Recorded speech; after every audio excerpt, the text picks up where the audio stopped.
ನಮಸ್ಕಾರ ಸ್ನೇಹಿತರೆ, ಮತ್ತೊಂದು ವಿಡಿಯೋಗೆ ಸ್ವಾಗತ. ಬನ್ನಿ ಸ್ನೇಹಿತರೆ, ತುಂಬ ಗಾಡಿಗಳು ಜರ್ಕಿಂಗ್ ಇರುತ್ತೆ. 3G ಆಗಲಿ 5G ಆಗಲಿ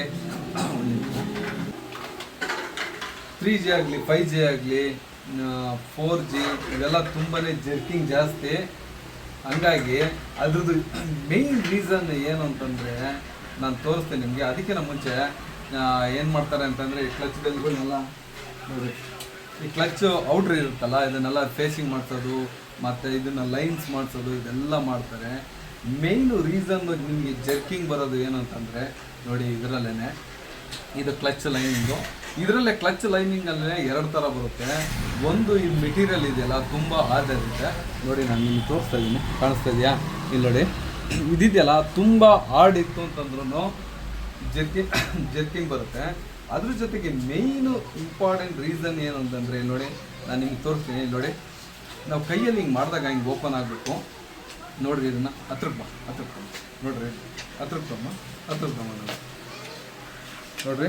ಹಿಂಗೆ ಕೈಯಲ್ಲಿ ಈ ಥರ ಅಂದಾಗ ಹಿಂಗೆ ಆಗಬೇಕಿದು, ಫ್ರೀಯಾಗಿರಬೇಕು ನೋಡ್ರಿ. ಇದು ಓಪನ್ ಆಗ್ತಾಯಿಲ್ಲ ನೋಡ್ರಿ. ಅವಾಗ ಏನಾಗುತ್ತೆ ಅಂತಂದರೆ ನಿಮಗೆ ನೋಡಿ ಆಗ್ತಾಯಿಲ್ಲ. ಇದು ಮೇಯ್ನು ರೀಸನ್ ಇರುತ್ತೆ ನೋಡ್ರಿ, ಇದು ಆಗ್ತಾಯಿಲ್ಲ. ಅವಾಗ ಏನಾಗುತ್ತೆ ಅಂತಂದರೆ ನೋಡಿ, ಅದ್ರ ಜೊತೆಗೆ ಈ ರಬ್ಬರ್ಗಳು ಕಟ್ಟಾಗಿರ್ತವೆ. ರಬ್ಬರ್ಗಳು ಕಟ್ಟಾದ್ರೂ ಜರ್ಕಿಂಗ್ ಪ್ರಾಬ್ಲಮ್ ಬರುತ್ತೆ. ಇದು ಮೇಯ್ನು ಜರ್ಕಿಂಗ್ ಬರೋಕ್ಕೆ ಕಾರಣ ಏನು ಅಂತಂದರೆ ಇಲ್ಲಿ ನೋಡಿ, ಹಿಂಗಿರುತ್ತೆ ಲೈನಿಂಗು. ಹಿಂಗೆ ಇಲ್ಲಿ ಹತ್ರಕ್ಕೆ ತಮ್ಮ ನೋಡ್ರಿ, ಹಿಂಗೆ ಓಪನ್ ಆಗಬೇಕು.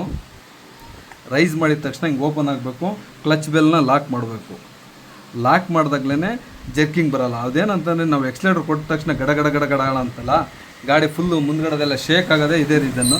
ಇದು ಎರಡು ಓಪನ್ ಆಗುತ್ತೆ, ಇದು ಮಾತ್ರ ಲೇಟಾಗಿ ಓಪನ್ ಆದಾಗ ಇಲ್ಲಿ ಫಿಕ್ಸ್ ಆಗಲ್ವಲ್ಲ, ಆವಾಗ ಏನಂತಂದರೆ ತುಂಬಾ ಜರ್ಕಿಂಗ್ ಬರೋದು ಇದೇ ಪ್ರಾಬ್ಲಮ್ಗೆ.